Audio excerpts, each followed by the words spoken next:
Hi guys! Welcome to my vlog. Bali, ang lulutuin ko pala ngayon guys is adobong manok. Hinugasan ko na pala yung chicken niyan. Habang nag-prepare pala ako ng lulutuin kong adobo is nagsaing na pala ako ng time na yan. So, bumili pala ako ng 2 pirasong patatas yung katamtamang laki lang. Kasi gusto ko pag nag-aadobo ako, may patatas. Last time kasi hindi ako nakabili, nakalimutan ko rin talaga. Binabalatan ko na rin pala yung patatas niyan. Para mamaya pagkatapos maluto ng sinaing, diretso luto na rin ako ng ulam.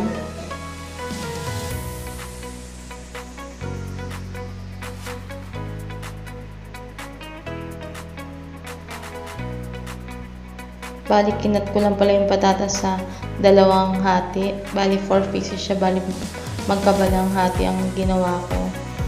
So, ayan na siya. Bumili rin pala ako ng medium size ng sibuyas niya. Nilalagay ko na rin siya sa pagbabad para malasa talaga siya.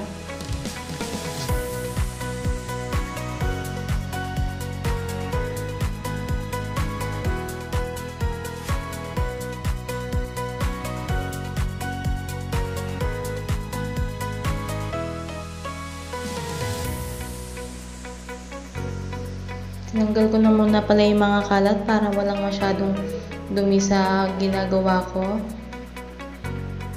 Nilagyan ko na rin pala siya ng toyo. Bali guys, ang ginagamit kong palang toyo is Silver Swan. Ayoko kasi ng iba. Kapag wala akong nabibili ng Silver Swan, sa iba talaga ako bumibili niyan. Kasi mas gusto ko yung lasa ng Silver Swan. Ewan ko ba kung bakit.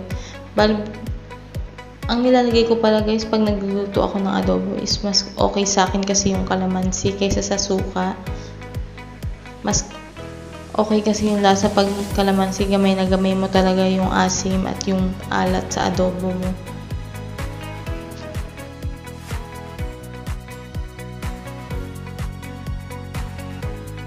Kumuha na rin pala ako ng pansala niyan para diyan ko na rin ipipiga yung kalamansi sa diretso adobo na.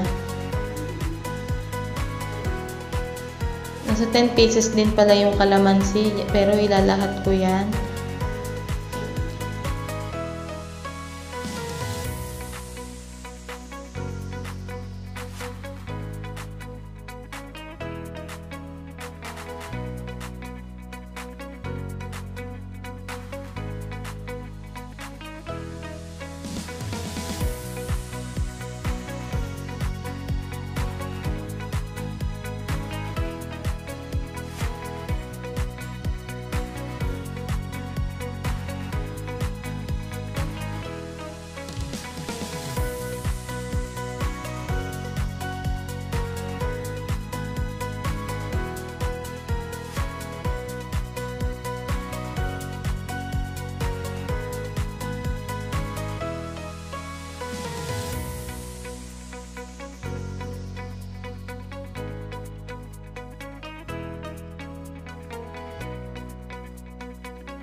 Nilagyan ko na rin pala siya ng magic sarap.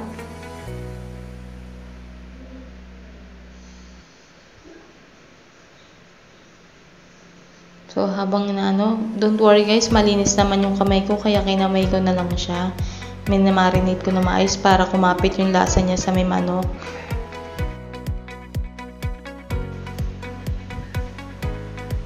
Okay na pala siya, so inantay ko na lang maluto yung sinaing para susunod ko na rin yung ulam kasi nagugutom na raw yung mga anak ko.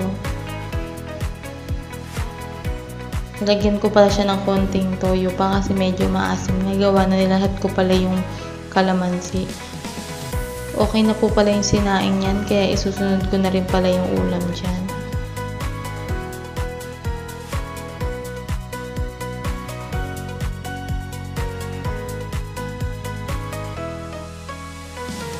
Sinalang ko na rin pala yung kawali. So, paiinitin ko lang siya.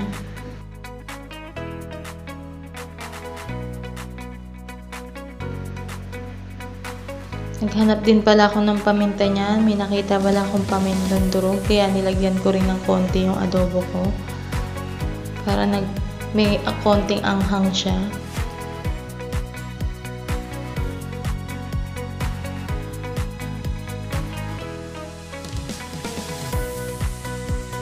Nung uminit na pala yung kawali, is ilalagay ko na pala yung manok niya. So, kitang-kita nyo naman guys sa manok na kapit talaga yung lasa niya kasi sobrang ano na yung kulay niya.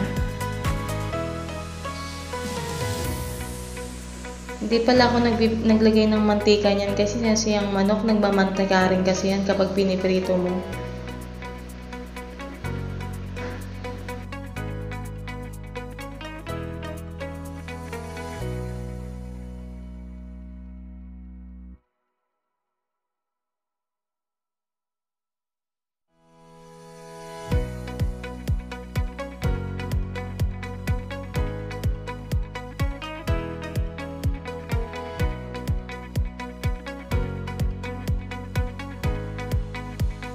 Ayan na pala siya guys, piniprito ko na lang siya.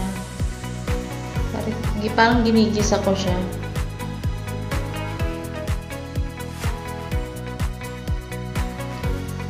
Nung nakita kong luto na pala yung kabilang side, so binaliktad ko na pala siya niyan.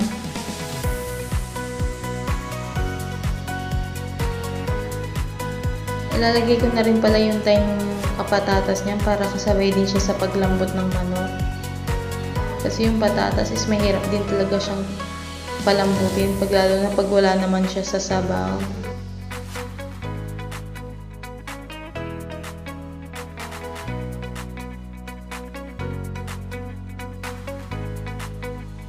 Habang pinapakuluan ko pala siya is naglinis muna ako dito sa kusina.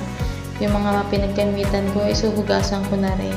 Maraming rin kasi kami hugasin tulad ng naiwan kagabi, yung mga pinaghugasan kagabi. Hindi nakapaghugas yung anak ko kasi may sakit. Ako rin kasi may trabaho, so pagod na yung kamay ko sa trabaho. Bawal na rin kasi ako magbasa, kaya sabi ko bukas ko na lang siya hugasan. Pero konti lang din naman siya, so kaya ginuho ko na. Wala rin naman maghuhugas, kundi ako lang, kaya ako na lang din talaga.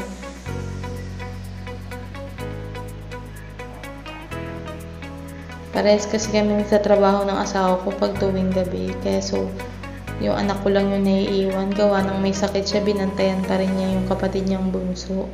Sabi ko wag na lang siya mag-asika-asikaso, bantayan na lang niya kasi nga may nararamdaman siya.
Na siya, kumukulo-kulo na pala siya. So, ilalagay ko na rin pala yung sabaw niyan.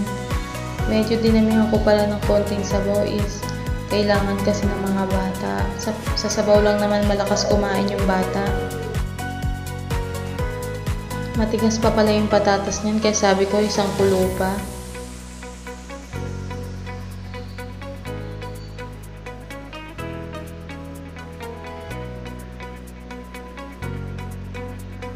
Yan na siya, kumukulo-kulo na, malambot na rin pala yung patatas niyan.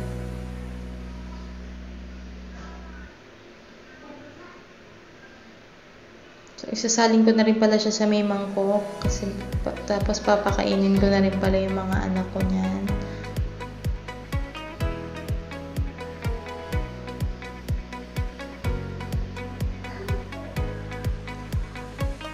Yan na siya guys. Kain po tayo. Thank you for watching. See you in my next vlog. Bye-bye.